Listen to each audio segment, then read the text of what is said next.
It's a special edition of Nothing But the Truth, done normally on a Wednesday, and here we are on a Saturday, September 18th, and we have a missing woman from Northport, Florida, and her fiancé, who is clearly a suspect in the case, is in the wind. He's out there somewhere. Authorities don't know where he is. His name is Brian Laundrie, and Laundrie being on the run could be a blessing in disguise. Stay with me, and I'll explain why.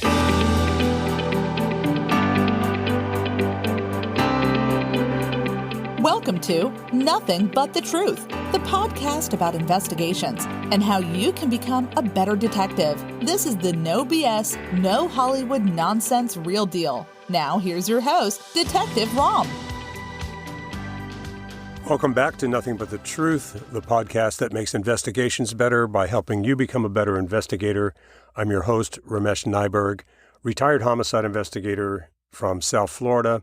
I spent 22 years of my life working death investigations. I came from about 6.5 years of uniform experience and then spent the rest of my career in homicide. This is a special edition of the podcast. Normally I broadcast and post on Wednesday. However, we've got this missing persons case, which is getting tons of attention nationwide and internationally, actually. And so I felt it was important to address this while this is going on, and not wait until Wednesday. In some small way, we could be of assistance, right? We can maybe spread some awareness. Maybe some of you have not heard about this case.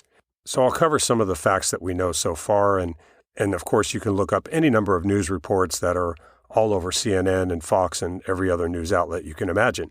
Gabby Petito, 22-year-old woman, left with her fiancé in July for a long road trip touring national parks out west. They went to the Grand Teton National Park in Wyoming and a bunch of other places in Utah.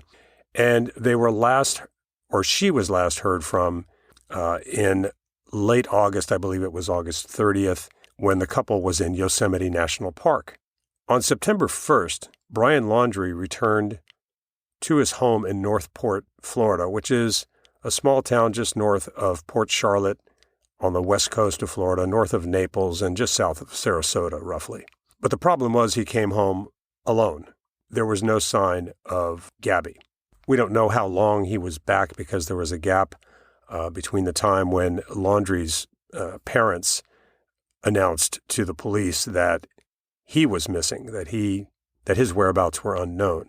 The couple had a spat. They had some sort of domestic dispute that was documented on body cams by the police in Utah prior to them going to Yosemite. If you go on Twitter, you'll see probably hundreds, maybe thousands of tweets regarding this investigation. There are people complaining about the police and why aren't the police doing this and that. So I would like to clear up a couple of those things first and just give you an inside glimpse the way I believe the police are handling this case, or at least how we would be doing it if I were still on the job.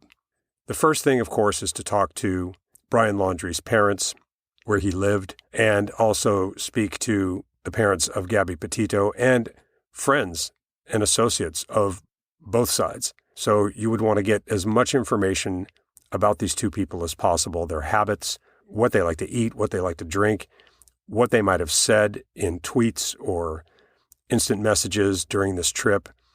And they did post some things on social media about where they were camping and so on. Parallel to this, we would be talking to the park rangers at Yosemite and asking them to start conducting searches for Gabby Petito. And now, of course, we're looking for Brian Laundrie, who we know made it home to Northport, Florida, and has now disappeared from there. The last news article I saw today, just 25, 30 minutes ago on USA Today, was indicating that authorities are looking in the area of a nature preserve nearby Northport. They got this information from the Laundrie family that he had been there previously. We don't know for what. There's no detail about that. There's two things that come to mind here, and I said at the outset of this episode that Brian Laundrie's absence and his not being in custody could be a blessing. That may surprise you, but here's why. We don't know much about Brian Laundrie yet, and I'm sure a lot of details will come to the surface as this investigation continues. But we've seen this scenario before. We've seen missing fiancés, we've seen missing wives, and the husbands are either evasive, not talking, or they're lying in front of the cameras, or they're just missing altogether. We've seen this play out before. And the way it usually ends, unfortunately, and I mean no disrespect to anyone, is that this young woman is dead. And that's my opinion. I could be wrong. I will jump for joy if she's found alive. I hope she is. But unfortunately, this has all the hallmarks of a homicide. I believe that for whatever reason, Brian Laundrie caused her death and hid her body somewhere. He certainly had hundreds, maybe thousands of miles of wilderness, national parks, and other areas on his trip back to do so. Now, why did I say that this was a blessing in disguise, that he can't be found? Well, there's two things that Brian Laundrie could be. He could be the typical, and when I say typical, there's not many cases that happen like this, but when they do, they get a lot of attention. This could be a one-time domestic situation where he killed her for some sort of disagreement or some sort of thing that just simply could not be resolved in his mind, and he would likely never kill anyone again. The other scenario is that he's a serial killer and he's going out to kill again. So if that's the case, if we are dealing with scenario number 2, which that Brian Laundrie is a serial killer, then I will tell you that my first statement about this being a blessing in disguise is not right. We don't want him out there. We want him caught as soon as possible. But let's go back to the one-time domestic theory. If that's what this is, and I think we have a higher probability that this is the case, then Brian Laundrie being out on the road, hiding out, gives law enforcement more time to develop a case, to develop evidence, and it gives Brian Laundrie more time to screw up. It gives him time and opportunities to say the wrong thing to people, leave clues, continue his flight, which of course is going to be considered if this case ever makes it to a trial. And generally, the passage of time while he's out there could actually assist law enforcement in the long run. Let's face it, he's refused to talk. He's gone. He's missing. If he were in custody, it was about a 99% chance he would not be talking to anyone. So we wouldn't be reaping the benefits of him going out into the world and leaving more clues and possibly making statements to people. So that's my theory on that. I think that he is going to be caught. The world is only so big, unless he goes to some remote area and takes his own life, which is a possibility. That would be unfortunate because then there would be no light shed on the whereabouts of Gabby Petito. And certainly that's what we want to do ultimately, is find her. So let's look at that possibility. Why is that so important? Well, obviously for the family, if she is dead, so that they can give her a proper burial and try to move on with their lives knowing what happened. Forensically, Gabby Petito, if she is dead, can yield clues and evidence against her killer, which is likely to be Brian Laundrie if she is dead. There's a lot of questions that remain. There's a lot of unknowns. Here's one thing that we do know. If Brian Laundrie killed Gabby in the area of Yosemite National Park, then he had to drive alone from that area, which is down near the border of Nevada and California. If I recall correctly, my wife and I were out there for a vacation a couple of years ago, and it's an absolutely beautiful place. Think of the miles that exist between Yosemite National Park and South Florida. He had to drive all that way. That means he had to stop for gas several times. He had to stop for food. Maybe he toughed it out and didn't eat or drink anything on the way back. Unlikely. He may have even stopped to rest somewhere on a rest stop. My point here is that he created a trail during that trip back. There are videos of him somewhere at a gas station gassing up. There are people that saw him. There is a trail of evidence that can help law enforcement to piece things together and find witnesses and develop leads in their investigation. I had an interesting case I was hired on about 2 years ago that sent me out west to the deserts of Arizona and Southern California, looking for a man who had been missing for 25 years. The big disadvantage there, of course, was that the trail had gone cold 25 years before. He had taken his van out there and was out by himself, touring the country after retirement. His family became suspicious when the communication from him stopped, and this was the days before the internet. He didn't have a cell phone and that sort of thing. He had to stop and call from payphones. He and his motorhome disappeared. I said before that it was a van. I misspoke. It was actually a small motorhome, RV. And his motorhome wasn't anywhere to be found. It's hard to hide a motorhome. So one of the first things I set out to do was, when I went out to Arizona, was start talking to people and researching police records. And lo and behold, I found a record of a tow where this motorhome had been abandoned on a small desert road, no one around it, and it got sent to the police impound and eventually destroyed because no one came forward to claim it. That's as far as that case ever went. This case is fresh, so there is optimism, there is hope, and again, I do believe that Mr. Laundrie will be found, unless investigators can convince him to talk. I doubt very seriously he's ever going to say anything. He does have that Fifth Amendment right, as everyone else does, not to speak to the police, and my guess is that he's going to exercise it.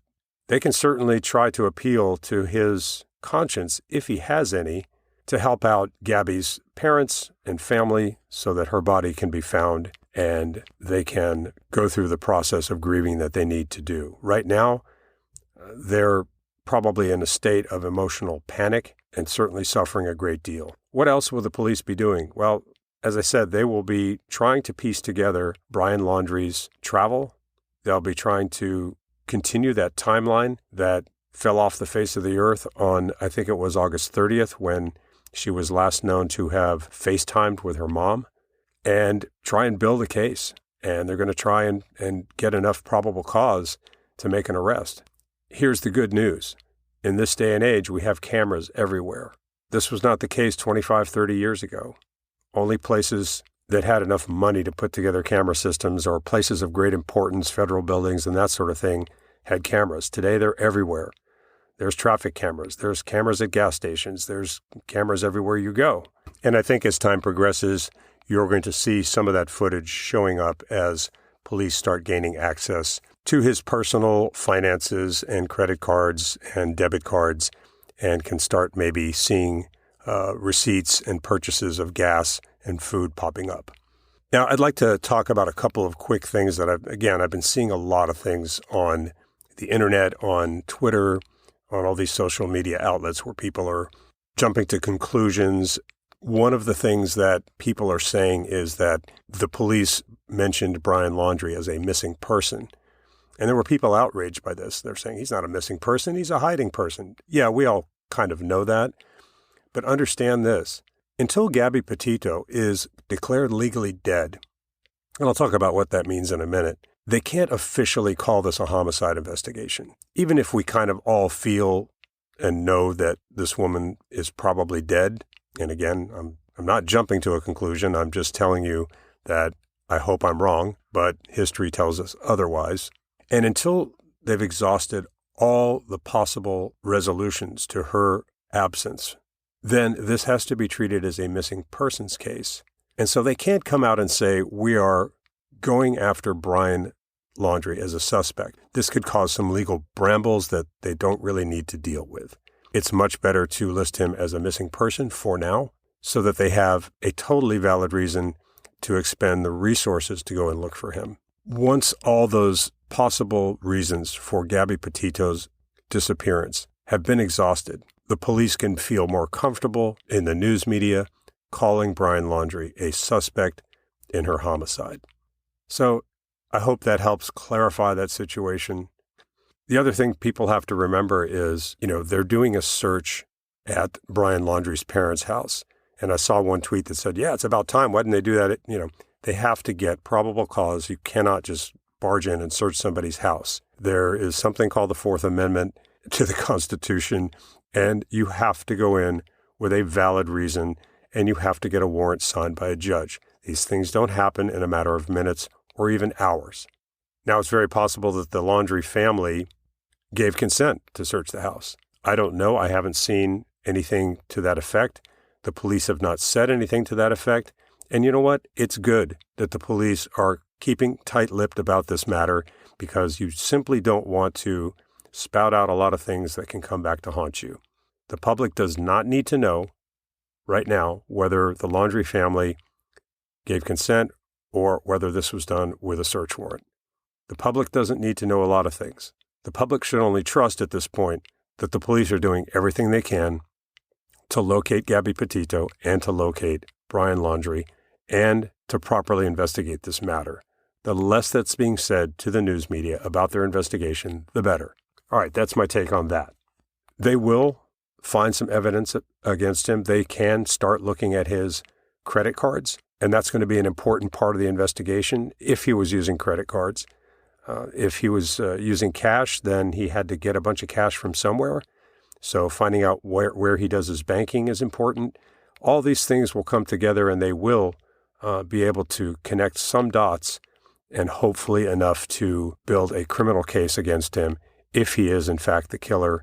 And right now, there are no other viable suspects in the disappearance of Gabby Petito. Well, thanks for listening. This episode probably sounded maybe a little sloppier and unedited than most. I wanted to get it done quickly and get it out there for your benefit and hopefully for the benefit of some people who weren't aware of this case and now are, and maybe can keep an eye out for Mr. Brian Laundrie and our missing young woman, Gabby Petito. I look forward to your feedback as always, and I'll see you probably on Wednesday on the next episode of Nothing But the Truth. Take care. Always put your best foot forward, but don't forget to work on your other foot. We'll see you soon.